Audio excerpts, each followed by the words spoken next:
acquisition. So data acquisition, for your information, drones can come in many forms. Whether it is multi-rotor, whether it's a fixed wing, or even the marriage of both two, vertical takeoff landing propulsion system. But irrespective of what form the drone comes in, at the end of the day, the drone is just a flying object.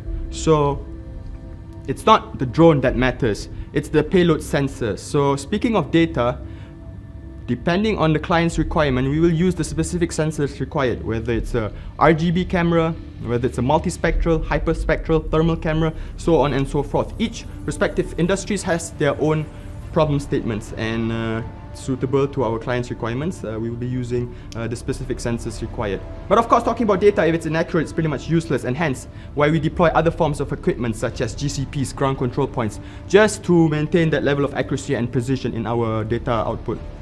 Second pillar is data processing. So once we've collected the data using the various capturing methods, we will process it, stitch it, and calibrate the data into outputs such as reality mesh or 3D point cloud imagery. So just to give you an example, in this video, we set an example for the environmental sector. As you know, climate change is a big issue for global.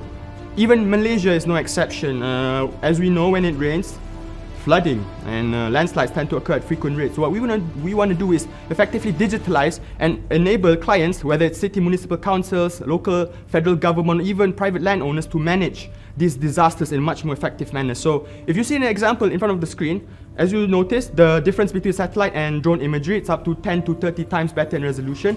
So for our clients, it's just a matter of clicking into this GIS base map. They will click on that particular location, and automatically all the necessary information will be displayed, including coordinates as well as the last date of report, etc, etc. Some images so you can get a better feel, but of course anyone can come up with footage and images. We want to go beyond that, but just to give you a better feel of the situation on ground. So this is actually one of the worst landslides located in north of Malaysia. As you notice, the size of two human beings on top, if you guys can see.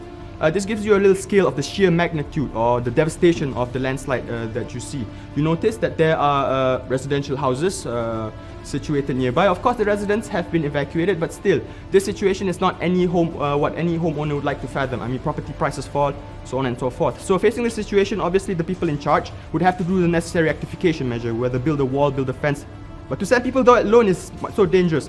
So we want to eliminate the entire human risk factor. So the beauty of our operations is that when we captured using our drones, we will simulate the entire location into what we call a 3D point cloud imagery, as you see. So with this system, we enable clients to be online at the comfort of their own office to make all the necessary measurements, including length, distance, in this case 17.58 meters. Let's say how much raw concrete or cement is required. Easy. Same application, we will just set up the boundary and determine the area for how much resources required. In this case, 676.5 meters square. Of course, this is the landslide. What use is it if we do not know what the slope measurements are? So similar application, as you scroll down, you notice you just set up the perimeter and you scroll down and you will see the coordinates X, Y, and Z provided, and also a 2D profile of the location. So this actually enables our clients to be best assured of the location without them being on site themselves. So at any point at the historical phase they would like to view, they have it on archive, so they can already view it without having to necessarily go to the place manually. So other applications aside from environmental is agriculture plantation. So let's say our clients own land remotely. They are located in KL, so they own land, let's say in Sabah, Sarawak.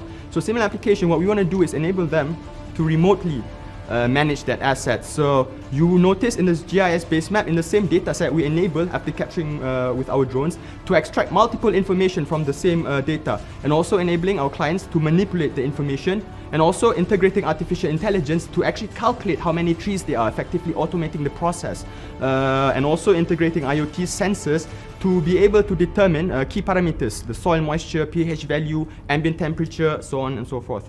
We can also reform the dataset to become a 3D point cloud imagery, enabling our clients to extract all the topographical feature information as was displayed and presented momentarily just now.